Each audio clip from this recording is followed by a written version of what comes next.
Bonjour à tous, bonjour à toutes. Une nouvelle vidéo aujourd'hui sur les croyances limitantes, un sujet encore très intéressant, à mon sens en tout cas. Je suis Muriel Le Goff, sophrologue, relaxologue et praticienne en technique de libération émotionnelle. Si ça vous intéresse, contactez-moi et on en discute ensemble. On discute ensemble des modalités d'accompagnement que je propose à Auxerre et alentour. Alors, les croyances limitantes, voilà, sujet très intéressant. Alors attention, des fois quand je parle de ce sujet à des personnes, le mot croyance fait peur parce que ça renvoie à un aspect religieux. Mais là, c'est pas du tout ça dont il est question, hein. C'est vraiment quelque chose de très différent. Alors les croyances limitantes sont en fait des pensées assez générales sur nous-mêmes, sur la vie ou sur le monde. Des pensées que nous avons intégrées comme étant la vérité, comme étant notre vérité sur un sujet, généralement dans les premières années de vie, pendant l'enfance, que nous avons intégrées comme vraies de façon assez figée, assez rigide finalement. Et il y a parmi toutes ces croyances des croyances donc limitantes qui réellement vont nous freiner dans notre vie, nous empêcher de nous réaliser pleinement. Donc c'est intéressant d'aller voir quand dans notre vie il y a un voire plusieurs domaines qui bloquent, que ce soit dans le travail, en amour, dans les relations, dans la vie sociale, la santé, etc. Dès qu'il y a une situation de vie difficile ou qui nous est désagréable, c'est intéressant d'aller voir derrière quelles sont nos croyances à ce sujet-là. Quelles sont nos croyances par rapport au travail? Alors, ce qu'on entend bien souvent, c'est il faut travailler dur pour s'en sortir dans la vie. Il faut travailler dur pour réussir. Bon, est-ce que c'est vrai? Ou est-ce que ça peut pas être une phrase qui peut être aussi remise en question, remise en cause? Moi, je crois qu'aujourd'hui, c'est pas une réalité. Est-ce qu'il faut travailler dur? Il y a quelque chose de l'ordre de se faire souffrir quelque part, d'y consacrer énormément de temps et d'énergie, voire de se sacrifier, voilà. Donc une croyance qui est assez largement répandue, je crois, dans notre culture, il faut travailler dur pour réussir, ou pour s'en sortir dans la vie, ou pour gagner sa vie. Expression d'ailleurs sur laquelle on peut s'interroger, hein, gagner sa vie. Est-ce qu'on gagne sa vie ou est-ce qu'on effectivement on gagne de l'argent pour pouvoir vivre, pour pouvoir s'amuser, pour pouvoir voilà. Tous les mots qu'on utilise peuvent vraiment, je trouve très intéressant d'aller questionner le sens, sans trop se prendre la tête, bien sûr, mais aller voir un petit peu ce qui se joue derrière les expressions et les mots que nous utilisons au quotidien. Et je le fais moi-même, je fais cette introspection régulièrement et je me rends compte que dans mes expressions, il y a des choses qui me freinent et qui me limitent. Donc les croyances limitantes, ce sont donc des pensées de généralisation qu'à un moment nous avons intégrées comme étant des vérités. Alors ça vient de notre passé, notre éducation, de la culture donc ici judéo-chrétienne hein, pour nous dans laquelle nous nous trouvons, les expériences de vie, l'environnement familial. Et très intéressant aussi, ça peut venir d'héritages familiaux, donc du domaine transgénérationnel qui m'intéresse de plus en plus, c'est aller voir finalement l'histoire de la famille au-delà des parents, les grands-parents, euh, les oncles et tantes, etc. Et encore plus loin, quels ont été un petit peu les vécus, les fardeaux émotionnels de nos ancêtres et qu'est-ce qui nous a été transmis. Parce qu'on sait aujourd'hui avec l'épigénétique, qui est une science très intéressante qui va au-delà des gènes et qui s'intéresse à l'influence de l'environnement sur nos gènes, on sait que notre vie est en grande partie déterminée donc par nos expériences de vie et aussi qu'on ne porte pas juste, on n'est pas juste porteur de nos propres expériences, mais en plus des expériences de nos ancêtres et notamment des traumatismes qui n'ont pas été résolus chez certains de nos ancêtres. Alors évidemment, quand on entend ça, on peut se dire: «Oh là là, quel chantier!»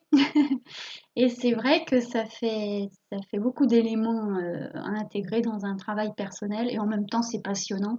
Donc quand on met le pied là-dedans, on apprend de plus en plus de choses et c'est très, très intéressant. Voilà.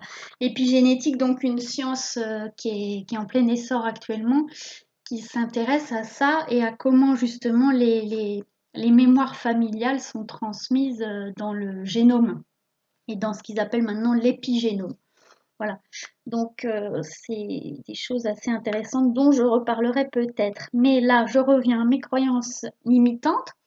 Donc, croyances limitantes, nous avons aussi, heureusement, des croyances aidantes, hein, des croyances qui favorisent notre évolution, notre épanouissement, et qui sont bénéfiques pour nous. Mais là, je vais m'intéresser dans cette vidéo aux croyances limitantes. Alors, ça se met en place, donc c'est un système de croyances qui se met en place tout jeune, hein, pendant l'enfance.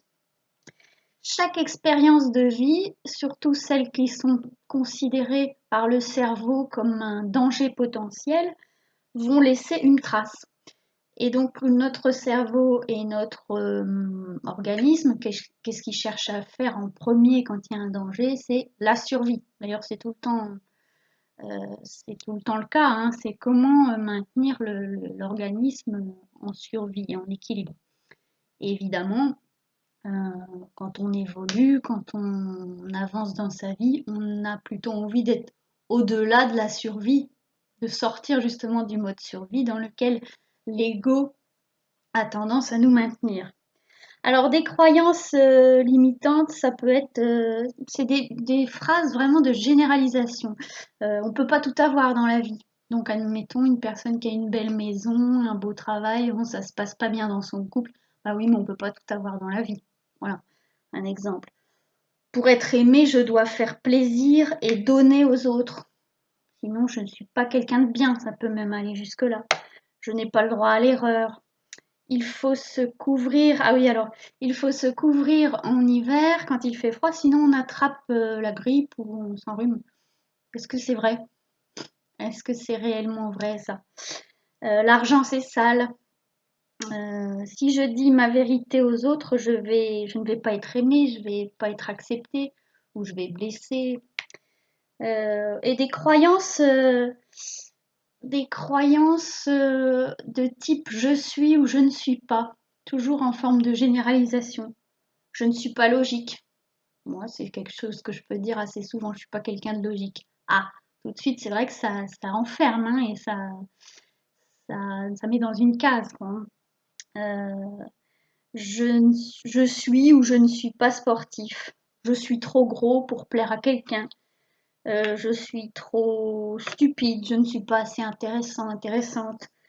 Je ne mérite pas d'être aimée. Oh, l'amour, c'est pas pour moi, ça fait trop souffrir. Ou alors les phrases toujours en généralisation du type tous les hommes sont je sais pas, des coureurs de jupons, ou les femmes sont toutes les mêmes, elles sont trop compliquées. Vous voyez ce genre de phrase vraiment caricaturale et dans la généralisation. Eh bien, ce sont des phrases euh, auxquelles on adhère, hein, souvent inconsciemment, et qui sont en fait des croyances limitantes qui nous freinent dans notre vie, dans notre réalisation. Alors Bouddha disait, nous sommes ce que nous pensons, tout ce que nous sommes résulte de nos pensées, avec nos pensées nous bâtissons le monde. Hein, donc ça rejoint cette idée aussi de la pensée créatrice. Et ça rejoint les pratiques de visualisation créatrice, de tableau de visualisation, tout ce qu'on peut trouver pas mal aujourd'hui comme pratique, la loi de l'attraction, etc. Alors, un travail à faire autour de ces croyances limitantes, c'est déjà de s'en rendre compte, de les identifier. On ne peut pas tout faire d'un coup, mais par exemple, en trouver une qui fait que finalement, il y a des blocages dans notre vie par rapport à ce qu'on désire vraiment vivre. En amour, dans le travail, etc. Donc découvrir, identifier la croyance. Pour les trouver, on part des situations de notre vie dans lesquelles voilà, il y a blocage, hein. Et donc à partir de là, dans cette situation, qu'est-ce qui m'empêche d'être, d'avoir ou de faire? Non, en quoi je suis empêchée dans ce que j'aimerais être, avoir ou faire? Et puis donc aller découvrir la croyance qui se cache derrière. Se demander si c'est vrai cette phrase. Est-ce que cette phrase, cette croyance est toujours adaptée, pardon, aujourd'hui à la personne que je suis? Cette croyance, si je l'ai intégrée quand j'avais 4 ans, peut-être qu'elle a été utile à cette époque-là pour me protéger. Mais aujourd'hui, est-ce qu'elle l'est encore? Voilà, ou est-ce qu'elle me limite? Est-ce qu'elle m'empêche de m'épanouir, de me réaliser pleinement? Euh, si je me permets d'être, d'avoir ou de faire ce que je désire, qu'est-ce qui peut m'arriver? Ou qu'est-ce qui peut arriver aux autres, à mes proches, par exemple? Ça aussi, c'est une question intéressante. Et si cette conséquence négative, admettons qu'il y ait une conséquence négative, se produit, comment est-ce que je vais me juger et comment les autres vont me juger? Voilà. Et cette question, donc, est-ce que la personne que je suis devenue aujourd'hui, que je suis aujourd'hui, a encore besoin de croire cela, de croire cette, cette, cette phrase? Et puis, bien sûr, après, le travail pour arriver à se libérer, c'est de trouver une croyance contraire, positive, et qui soit, elle, au contraire, porteuse, qui soit aidante, qui nous aide à avancer dans notre vie et à nous réaliser.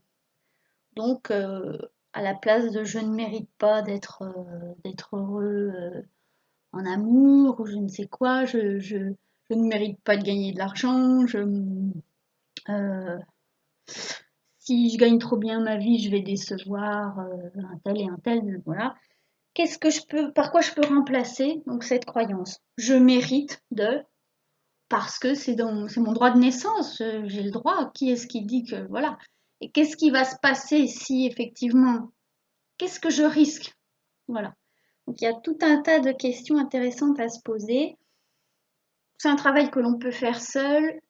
Je pense que c'est bien aussi de se faire un petit peu accompagner sur ces sujets-là, déjà parce qu'on n'arrive pas toujours à identifier soi-même. Et le fait d'en parler à quelqu'un d'extérieur peut aider à identifier les croyances limitantes et à faire un travail dessus pour s'en libérer. Voilà pour la vidéo du jour sur les croyances limitantes. Il y aurait encore plein d'autres choses à dire. C'est comme d'autres sujets, je pense, un sujet que j'aborderai ultérieurement, avec notamment un livre que je suis en train de parcourir sur la PNL, hein, un des grands représentants de la PNL donc, qui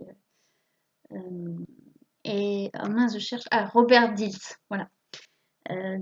Changer les systèmes de croyances avec la PNL. Mais donc ça, je vous en parlerai plus tard. Voilà pour la vidéo du jour. À très vite en atelier de groupe, en vidéo, en consultation ou autre. Portez-vous bien.